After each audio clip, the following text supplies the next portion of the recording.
قرآني نبض حياتي، قرآني طهر ذاتي، قرآني عصمة أمري، قرآني طوق نجاتي. إن القرآن لنور يتفجر في جنباتي، يرفعني عند مليك الخلق لأعلى الدرجات. السلام عليكم ورحمة الله وبركاته. بسم الله الرحمن الرحيم. الحمد لله رب العالمين، والصلاة والسلام على رسوله الكريم نبينا محمد وعلى آله وصحبه أجمعين. أما بعد، رب شرح لي صدري ويسر لي أمري واحلل عقدة من لساني يفقه قولي. شروع کرتی ہوں اللہ کے نام سے جو بڑا مہربان نہایت رحم کرنے والا ہے. بإذن اللہ آج کے درس نمبر 85 میں سورۃ النبأ آیت نمبر 17 سے آیت نمبر 23 تک کی شرح اور ترجمہ سماعت فرمائیں گے. تو شروع کرتے ہیں. اعوذ باللہ من الشیطان الرجیم. ان یوم الفصل کان میقاتا. کلمت ان میں یہاں نون پہ تشدید ہے، لہذا 2 حرف کے برابر ہمیں نون کو پڑھنا ہے.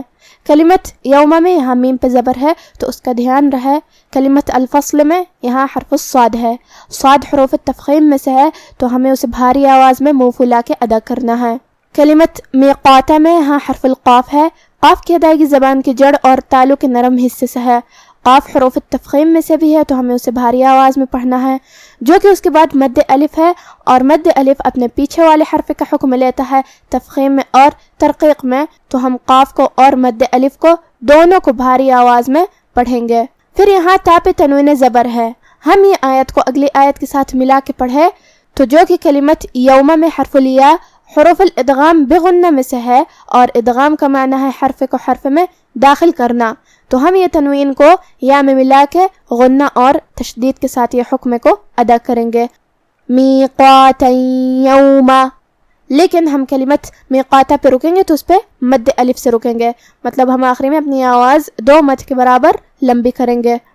ان یوم الفصل کان میقاتا یوم ينفخ في الصور فتأتون افواجا. کلمت ينفخ میں یہاں نون ساکن ہے، پھر حرف الفا ہے. فا حروف الاخفاء میں سے ہے اور اخفاء کا معنی ہے چھپا دینا. تو ہم یہاں نون ساکن کو چھپاتے ہوئے اور غنہ کے ساتھ یہ حکم کو ادا کریں گے. ينفخ جو کہ یہاں حرف الخا ہے، خا کی ادائیگی حلق کے اوپر والے حصے سے ہے. خا حروف التفخیم میں سے بھی ہے تو ہمیں اسے بھاری آواز میں پڑھنا ہے. کلمت الصور میں یہاں بھی صاد کا دھیان رہے، اس پہ تشدید ہے تو ہم اسے 2 حرف کے برابر پڑھیں گے اور اسے بھاری آواز میں بھی، کیونکہ وہ حروف التفخیم میں سے ہے. آخری میں را کے نیچے زیر ہے تو یہاں را کا حکم ہے ترقیق. ہم را کو ہلکی آواز میں پڑھیں گے. کلمت فتأتون میں یہاں الف ہے تو ہم حمزہ کو ظاہر کریں گے اور حمزہ کی ادائیگی حلق کے نیچے والے حصے سے ہے. کلمت افواجہ میں یہاں فا ساکن ہے، لہذا ہمیں فا کو ظاہر کرنا ہے. پھر یہاں جیم پہ تنوین زبر ہے. ہم یہ آیت کو اگلی آیت کے ساتھ ملا کے پڑھے تو یہاں بھی حکم ہوگا ادغام بغنہ. ہمیں یہ تنوین کو واو میں ملا کے غنہ اور تشدید کے ساتھ یہ حکم کو ادا کرنا ہے. لیکن ہم کلمت افواجہ پہ رکیں گے تو اس پہ مد الف سے رکیں گے.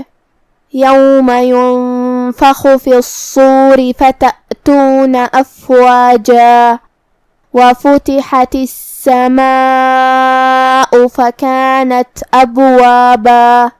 کلمت وفتحت میں یہاں حرف الحا ہے. حا کو ہم حلق کے درمیان والے حصے سے پڑھیں گے، جو کہ آخر میں تا کے نیچے زیر ہے، لہذا ہمیں تا کو ظاہر کرنا ہے. کلمت السماء میں سین پہ تشدید ہے تو 2 حرف کے برابر ہم حرف سین کو پڑھیں گے، جو کہ یہاں مد ہے. یہ مد واجب متصل ہے.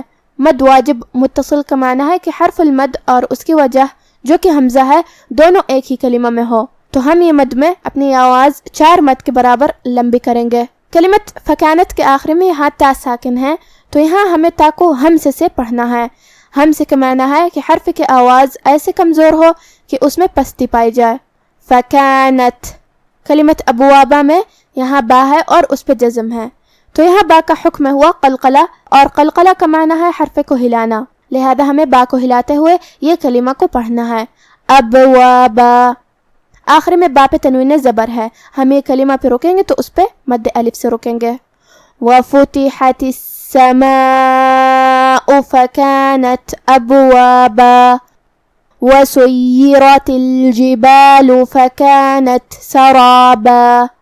کلمت وسیرت میں یہاں یا پہ تشدید ہے، لہذا 2 حرف کے برابر ہمیں یا کو پڑھنا ہے، جو کہ را پہ زبر ہے تو ہم حرف الرا کو بھاری آواز میں پڑھیں گے. یہاں را کا حکم ہوا تفخیم، آخری میں تا کے نیچے زیر ہے، لہذا ہم حرف تا کو ظاہر کریں گے. کلمت فکانت کے آخر میں بھی یہاں حرف تا ہے اور اس پہ جزم ہے، لہذا ہمیں تا کو ہمزے سے پڑھنا ہے. کلمت سرابہ میں یہاں جو کہ را پہ زبر ہے تو ہم را کو بھاری آواز میں پڑھیں گے، اور جو کہ اس کے بعد مد الف ہے تو ہم را کو اور مد الف کو دونوں کو بھاری آواز میں پڑھیں گے. آخر میں با پہ تنوین زبر ہے. ہم یہ آیت کو اگلی آیت کے ساتھ ملا کے پڑھے تو جو کہ کلمت ان میں الف ہے اور الف حروف الاظہار میں سے ہے، اور اظہار کا معنی ہے ظاہر کرنا، اور تنوین کی اصلیت نون ساکن ہوتی ہے، تو ہم یہاں تنوین کو ظاہر کریں گے اور اسے نون ساکن پڑھیں گے اور بغیر غنہ سے حکم کو ادا کریں گے. سرابا ان، لیکن ہم کلمت سرابہ پہ رکیں گے تو اس پہ مد الف سے رکیں گے. وَسُيِّرَتِ الْجِبَالُ فَكَانَتْ سَرَابًا إِنَّ جَهَنَّمَ كَانَتْ مِرْصَادًا. کلمت ان میں یہاں نون کی تشدید کا دھیان رہے. کلمت جہنم میں بھی ہمیں 2 حرف کے برابر نون کو پڑھنا ہے، آخر میں میم پہ زبر ہے، لہذا ہمیں میم کو ظاہر کرنا ہے اور اسے زبر سے پڑھیں گے. کلمت کانت میں یہاں بھی جو کہ تا ساکن ہے تو ہم تا کو ہمزے سے پڑھیں گے. کلمت مرصادہ میں یہاں را ساکن ہے، یہاں را کا حکم ہے تفخیم، کیونکہ اس کے بعد حرف الصاد ہے اور صاد حروف تفخیم میں سے ہے، تو ہم را کو اور صاد کو اور جو کہ اس کے بعد مد الف ہے تو ہم یہ 3 حروف کو بھاری آواز میں پڑھیں گے. مرصادہ. آخر میں دال پہ تنوین زبر ہے. ہم یہ آیت کو اگلی آیت کے ساتھ ملا کے پڑھے تو جو کہ حرف اللام کلمت للطاغین میں حروف الادغام بغیر غنہ میں سے ہے، تو ہم یہ تنوین کو لام میں ملا کے بغیر غنہ سے لیکن تشدید کے ساتھ یہ حکم کو ادا کریں گے. مرصادا للطاغین، لیکن ہم کلمت مرصادہ پہ رکیں گے تو اس پہ مد الف سے رکیں گے. ان جہنم كانت مرصادا للطاغین مآبا. کلمت للطاغین میں یہاں طا پہ تشدید ہے، لہذا 2 حرف کے برابر ہمیں طا کو پڑھنا ہے.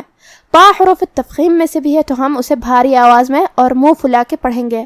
جو کہ اس پہ کھڑا زبر ہے تو یہاں مد الف ہوا، ہم اپنی آواز 2 مد کے برابر لمبی کریں گے اور مد الف کو بھی بھاری آواز میں پڑھیں گے. پھر جو کہ اس کے بعد حرف الغین ہے، غین کی ادائیگی حلق کے اوپر والے حصے سے ہے اور غین بھی حروف تفخیم میں سے ہے، لہذا ہمیں طا کو اور مد الف کو اور حرف الغین کو یہ 3 حروف کو بھاری آواز میں پڑھنا ہے. للطاغین. کلمت مآبا میں یہاں بھی جو کہ الف پہ کھڑا زبر ہے تو ہم یہاں حمزہ ظاہر کریں گے اور اس کے بعد اپنی آواز 2 مد کے برابر لمبی کریں گے. آخر میں با پہ تنوین زبر ہے، ہم یہ کلمہ پہ رکیں گے تو اس پہ مد الف سے رکیں گے. للطاغین مآبا لابثین فیہا احقابا. کلمت لابثین میں یہاں حرف تھا ہے، تھا کو ہم زبان کے سر اور اوپر والے دانتوں کے اندرونی کناروں سے پڑھیں گے. کلمت فیہا کے آخری میں یہاں مد ہے، یہ مد جائز منفصل ہے. مد جائز منفصل کا معنی ہے کہ حرف المد پہلے کلمہ کے آخری میں ہو اور اس کی وجہ جو کہ حمزہ ہے وہ دوسرے کلمہ کی شروعات میں آئے. مد جائز منفصل میں ہم اپنی آواز 2 سے 4 مد کے برابر لمبی کریں گے. کلمت احقابہ میں یہاں شروعات میں حمزہ قطع ہے، لہذا ہمیں حمزہ کو ظاہر کرنا ہے. پھر جو کہ حرف الحا ہے، لہذا ہم حا کو حلق کے درمیان والے حصے سے ادا کریں گے اور اس پہ جزم ہے، لہذا ہمیں حرف الحا کو ظاہر کرنا ہے. پھر جو کہ اس کے بعد قاف ہے اور مد الف ہے، لہذا ہم یہ دونوں حرف کو بھاری آواز میں پڑھیں گے. آخر میں با پہ تنوین زبر ہے، لہذا ہم اس پہ رکیں گے تو مد الف سے رکیں گے.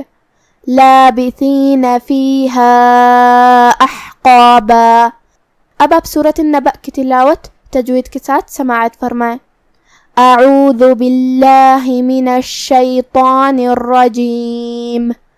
ان یوم الفصل کان میقاتا یوم ينفخ في الصور فتأتون افواجا وفتحت السماء فكانت ابوابا وسيرت الجبال فكانت سرابا إن جهنم كانت مرصادا للطاغين مآبا لابثين فيها أحقابا.